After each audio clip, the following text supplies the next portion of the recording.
Aujourd'hui, je vais parler avec toi d'un thème qui n'est pas commun, mais qui, à mon avis, va t'intéresser. C'est le fait qu'il est important de diriger ses pensées.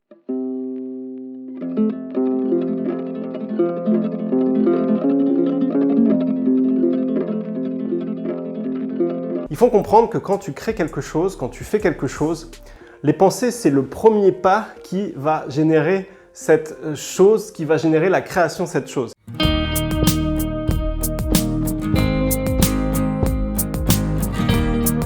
Une fois que tu as les pensées qui sont là dans une direction, tu vas commencer à avoir les paroles qui vont se mettre en place, tu vas commencer à parler de ce sujet-là et ensuite tu vas te mettre à agir. C'est les trois choses qui sont hyper importantes.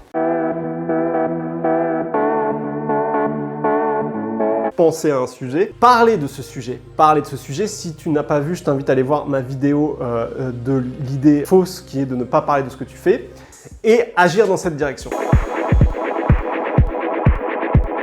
Alors pourquoi diriger ses pensées sont importantes? Déjà dans un premier temps, avant de diriger tes pensées dans une direction, prends conscience des pensées parasites, des pensées limitantes qui ne te permettent pas de faire ce que tu as envie de faire. Et souvent, c'est des pensées qui vont dire, petite parenthèse, il y a quelque chose qu'on appelle le syndrome de l'imposteur, qui est quand tu te lances dans un thème, quel qu'elle soit, t'es pas crédible, t'as pas le droit de le faire, les autres font mieux, mais toi, t'es pas crédible, tu peux pas faire.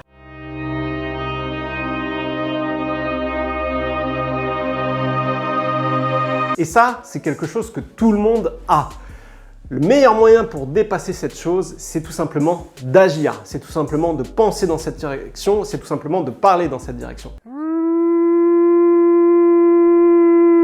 Et une fois que tu as dépassé ce syndrome d'imposteur, tu te rends compte que tu as totalement ta place, tu te rends compte que tu es totalement compétent, que tu es aussi bon que les autres et peut-être même meilleur.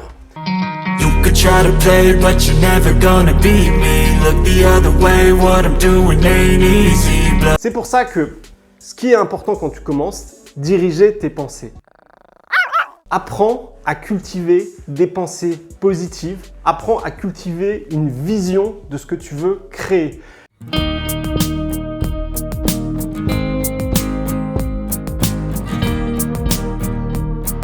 Sans forcément que ça soit quelque chose de complètement carré, sans forcément que ça soit quelque chose de totalement abouti.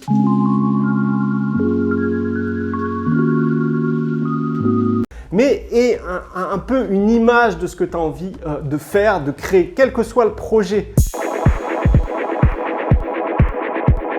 Et le deuxième pas, ressens en toi ce que ça fait d'avoir créé ça.